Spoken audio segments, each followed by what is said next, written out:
Good morning +2 public aid students. आज हम फिर से पहला लेसन करेंगे रिवीजन के लिए। तो जैसा कि आपको पता है कि आपके यूटी होने वाले हैं, तो उसके बारे में मैं आपको बता दूं।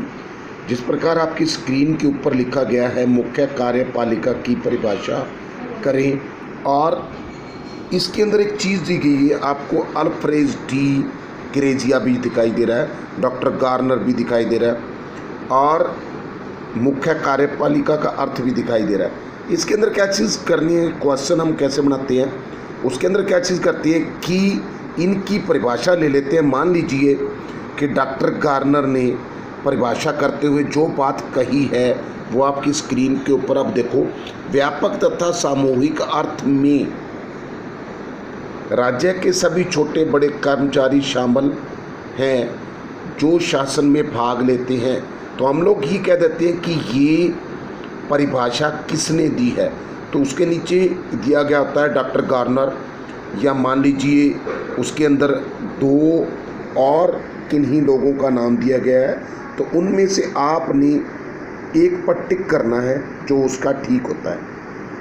तो इसी प्रकार से आप जैसे भी देखते जाओगे, लास्की की परिभाषा है, डॉक्टर DL वाइट की LD वाइट की जो है वो परिभाषा दी गई है कि उन्होंने इसके बारे में क्या कहा। तो आपने ये देखकर उसके ऊपर क्लिक करना है कि कौन सा आंसर ठीक है।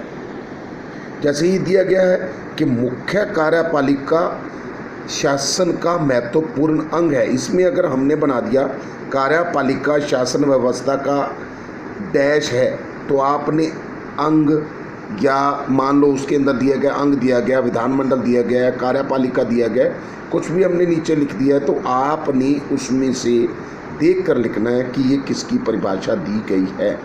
तो मुख्य कार्यपालिका का जो अर्थ है वो ये होता है कि कार्यपालिका शासन व्यवस्था का महत्वपूर्ण अंग है।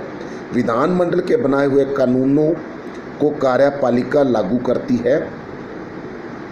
प्राचीन काल में कार्यपालिका ही कानून निर्माण करती थी, कानूनों को लागू करती थी तथा कानूनों की व्यवस्था करती थी, व्याख्या करती थी। परंतु आजकल शक्तियों का पृथक्करण हो गया, अलग अलग कर दी गई हैं। इसके कारण कार्यपालिका केवल कानूनों को ही लागू करती है। कार्यपालिका इस सामान्य श्रेणी को हम अल्फ्रेड डी क्रेजिया के शब्दों में इस प्रकार कह सकते हैं कि कार्यपालिका वह है जो किसी प्रकार के संगठन को सबसे महत्वपूर्ण नीतियों के निर्धारण तथा लागू करने में भाग लेती है।